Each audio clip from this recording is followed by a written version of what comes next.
বিসমিল্লাহির রহমানির রহিম। সংগ্রামী সকল ভাই বোন বন্ধু, তো এই বিষয়টা আমি আপনাদের সামনে যে বিষয়টা আলোচনা করার জন্য এসেছি।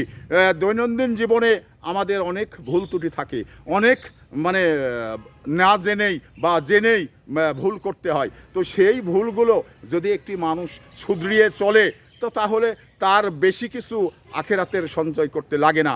কিন্তু আমরা অনেকেই একজনের সঙ্গে সম্পর্ক রয়েছে, সে একটাকে জায়গায় যাচ্ছে, সে অন্যায়কে প্রশ্রয় করছে, তার সাথে আমাকেও করতে হচ্ছে। তো এই যে এই মানসিকতা আমরা যদি বেরিয়ে আসি, এই মানসিকতা থেকে আমরা সবাই যদি চেষ্টা করি যে আমরা অন্যায়কে না বলবো, পাপকে ঘৃণা করব, পাপীকে নয়, এই ধরনের একটি কথা যদি আমরা সবাই মেনে চলি, তাহলে কিন্তু আমাদের এই সমস্যাটা হয় না।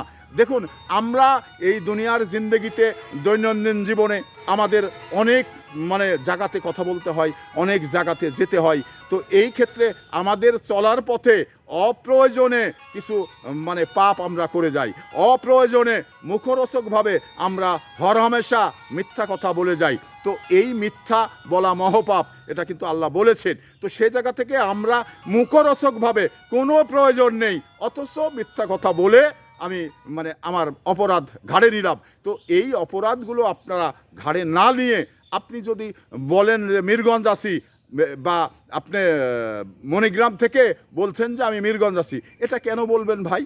এটা বলার দরকার কি? কারণ আপনি যে জায়গায় আছেন সে জায়গায় বলুন, তাহলে কি হবে?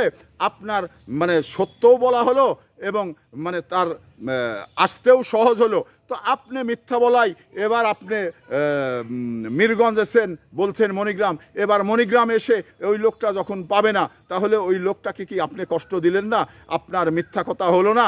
তাহলে ওই লোকটাও আপনার প্রতি ক্ষিপ্ত হলো, আপনিও আল্লাহর কাছে ক্ষিপ্ত হলেন। তো এই বিষয়টি আমরা যদি মেনটেন করে চলি, আমরা যদি মেনে চলি, তাহলে হয়তোবা আমাদের দ্বারাই কোনো মানুষ কষ্ট পাবে না, আমাদের দ্বারাই কোনো মানুষ দুঃখ পাবে না। তো আসলেই দেখুন, মানুষের মন কিন্তু একটা ঠুনকো কাচের মতো, যখন কোনো আঘাতে ভেঙে যায় তখন কিন্তু হাজার কিছু দিলেও আর জোড়া লাগে না। তো এই বিষয়টা মানাটা জরুরি। আপনি ক্ষমা খাই অনার্থক একটি মানুষকে কষ্ট দিবেন, দুঃখ দিবেন, এটা আপনার সার্থকতাটা কি, আপনার লাভটা কি, এটা আপনাকে বুঝতে হবে। তো এই বিষয়গুলো আমরা অনেকেই বুঝি না, না বুঝে শুধুমাত্র অপরাধের বোঝাগুলো আমাদের মাথায় তুলে নিতে হয়। তো এই অপরাধের বোঝাগুলো আমরা মাথায় তুলব না, আমরা ন্যায় এবং সঠিক কথা বলবো এবং আখিরাতের রাস্তা পরিষ্কার রাখবো।